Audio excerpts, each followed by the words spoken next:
오늘의 사연을 시작합니다. 안녕하세요. 저는 이혼과 복수를 성공한 돌싱녀입니다. 이런 제 소개를 황당해 하시는 분들도 계시겠지만 제 이야기 좀 들어주세요. 저는 10년 전 사람을 제대로 보지도 못한 채 좋은 사람이라고 착각을 하고 정말 나쁜 놈과 결혼을 했습니다. 제가 기억하는 결혼의 시작은 바람이었습니다. 결혼 기간 동안에 정말 수많은 여자들을 만났습니다. 첫 바람을 알게 되었을 때 이혼을 했어야 했는데 뱃속에 아이를 임신 중이었고 남편 놈이 싹싹 빌길래 믿어줬습니다. 하지만 그 이후로 또 바람을 피웠고 나중에는 사과도 하지 않는 상황까지 갔습니다. 저 때문에 바람을 피운다는 그런 말도 안 되는 이유를 들면서 오히려 제 탓을 하더군요.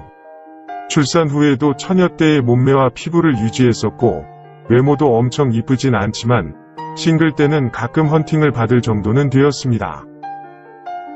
그런데도 남편 놈이 하루가 멀다 하고 바람을 피웠고 아이만 보면서 참고 견뎠습니다. 이 아이가 대학 갈 때까지만 엄마 손이 필요할 테니 그때까지만 참고 견디며 이 가정을 지키겠다고 다짐했습니다. 그렇게 살아온 지 10년입니다. 그런데 이혼을 결심하게 된 사건이 있었습니다. 남편 놈은 회사에서 횡령하다가 잘리게 되었고 집에서 1년 정도 놀았습니다. 저는 계속 회사를 다녔기에 낮에는 남편 혼자 있다가 오후 되면 아이가 집에 옵니다. 어느 날 아이한테서 전화가 왔습니다. 집에 아빠가 어떤 아줌마랑 있는데 옷 다 벗고 거실에서 술 먹고 있다는 것입니다. 집에 들어갔다가 놀래서 나왔다는 것입니다. 그래서 자기 어떻게 하면 되냐고 물어보려고 전화가 온 것이었습니다. 정말 머리가 돌아버릴 것 같았습니다. 바로 퇴근을 해서 아이를 데리고 엄마 집으로 갔습니다. 그리고 저희 집에 가보니 제 침대에서 그 년놈들이 그 짓거리를 하고 있었습니다. 정말 최대한 힘을 모아서 소리를 질렸지만 정말 무덤덤하게 쳐다보더니 다시 이어서 그 짓거리를 하는 것이었습니다. 너무 어이가 없어서 거실에 나와 소파에 앉아서 기다렸습니다. 그녀는 눈인사하더니 남편 놈한테 인사하고 나가는 것이었고 남편 놈도 시익 웃으며 거실에 앉는 것이었습니다. 봤으면 옷 벗고 같이 와서 즐기면 되지 뭐 소리를 지르냐고 그러는 것이었습니다. 이놈 진짜 완전히 미쳤다고 생각이 들어서 더 이상 말대꾸도 하지 않고 그냥 당분간 아이랑 엄마 집 가서 지내겠다고 하고 짐을 챙겨서 나왔습니다. 마음대로 하라며 그냥 TV를 보더군요. 엄마 집으로 가는 차 안에서 꼭 복수를 하고 이혼을 해야겠다고 다짐을 했습니다. 가정을 지키고 싶었지만 저런 놈이 내 자식의 아빠라면 차라리 없는 게 나을 것 같다고 생각했습니다. 많은 생각을 해보았지만 답은 나오지 않았고 일단 그 내연녀와 연락을 해서 만났습니다. 내연녀는 남편보다는 8살, 저보다는 5살이나 어렸습니다. 젊고 이쁜데 왜 능력 없는 유부남을 만나냐고 물었더니 오히려 저보고 왜 아직도 이혼 안 하고 같이 살면서 자기들 연애를 방해하냐고 역으로 물었습니다. 정말 어이가 없었습니다. 더 이상 대화가 안 통한다고 생각이 들어서 그냥 나왔습니다. 그리고 차 안에서 그년이 나올 때까지 기다렸다가 미행을 했습니다. 지피지기면 백전백승이라는 마음으로 모든 정보를 얻을 수 있지 않을까 싶어서 따라간 것이었습니다. 어느 작은 빌라로 들어갔고 남동생으로 보이는 남자와 다시 나와서 마트 갔다가 장을 봐서 들어갔습니다. 대화 내용을 들어봐서는 친남매 사이 같았습니다.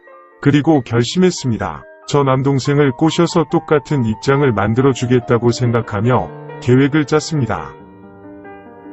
곧바로 실행에 옮겼습니다. 그 남동생이 다니는 헬스장을 등록하고 주로 다니는 카페에서 자주 커피를 마셨으며 옷도 액세서리도 젊게 하고 다녔습니다. 그렇게 몇 주의 시간이 지나고 우연치 않은 기회로 그 남동생과 짧은 대화를 나누게 되었고 연락처도 주고받게 되었습니다. 그리고 솔직하게 유부녀인데 이혼을 준비 중이며 남편이 바람을 자주 피는데 지금도 바람 피우고 있는 상태라는 것도 아이가 있는 것도 다 이야기해 주었습니다. 가끔 가다 밤에 속상하다, 힘들다며 문자도 보내고 통화도 하였습니다. 그러다 조심스럽게 고백을 하였고 사귀게 되었습니다. 그러면서 그 남동생에 대해서 자세히 알게 되었습니다. 어렸을 때 부모님은 교통사고로 두 분 다 돌아가셨고 친누나랑 둘이서 살고 있으며 누나이면서 엄마 같은 존재라고 하였습니다. 친누나도 자기를 동생이면서도 아들처럼 챙긴다고 하였습니다. 그래서 자기 누나한테 저를 소개해주고 싶다는 것이었습니다. 저도 만나고 싶다며 오늘 시간이 되면 보자고 하였습니다. 남동생은 내 남편의 내연녀인 자기 친누나에게 전화를 걸었고 시간이 된다며 저녁에 만나기로 하였습니다. 남동생 옆에 팔짱을 끼고 있는 저를 보자마자 놀란 내연녀는 소리를 질렀습니다. 바로 제 머리를 잡아당겼고 TV에서 보던 것처럼 질질 끌려다녔습니다. 남동생은 보자마자 친누나한테 뭐 하는 짓이냐고 소리쳤고 완전 난장판이 되었습니다. 그러면서 제 남편의 바람 상대가 본인 친누나라는 것에 충격을 받았는지 남동생은 그 자리에서 그냥 나가버렸습니다. 내연녀는 저한테 당장 헤어지라고 뭐 하는 쥐태냐고 화를 내었고 나도 내 남편처럼 젊은 남자랑 바람 피우는 중이라고 하였습니다. 그러면서 확실히 늙은 남편보다 젊은 내 동생이 힘도 좋고 시간도 길어서 좋다고 하였습니다.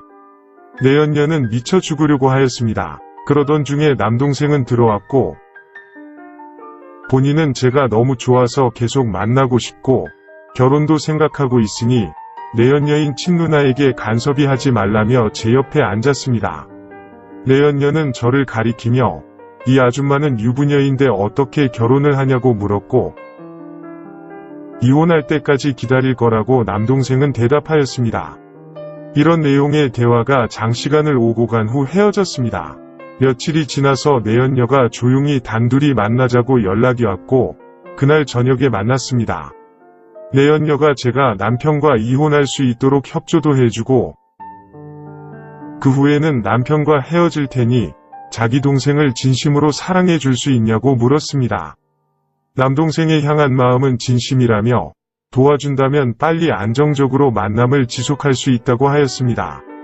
내연녀는 바람의 증거를 전부 전달해 주었고 그것들을 가지고 이혼 소송을 진행하였습니다. 그 외에 과거에 피웠던 수많은 바람 증거들도 같이 제출하였습니다. 그렇게 내연녀의 도움으로 남편에게 의자료, 재산 분할에서 좋은 결과를 얻으며 이혼하게 되었습니다. 그리고 얼마 지나지 않아 내연녀와 남편은 헤어졌습니다. 그때쯤 저도 내연녀 남동생과 헤어졌습니다. 그 후로 회사도 그만두고 연락처도 변경하고 제 아이를 데리고 캐나다로 이민을 와서 행복하게 잘 살고 있습니다. 2번 다시 결혼을 안 할 겁니다. 제 긴 사연을 들어주셔서 감사합니다. 오늘의 사연은 여기까지입니다. 구독과 좋아요, 알림 설정 부탁드립니다. 긴 글을 읽어주셔서 감사합니다.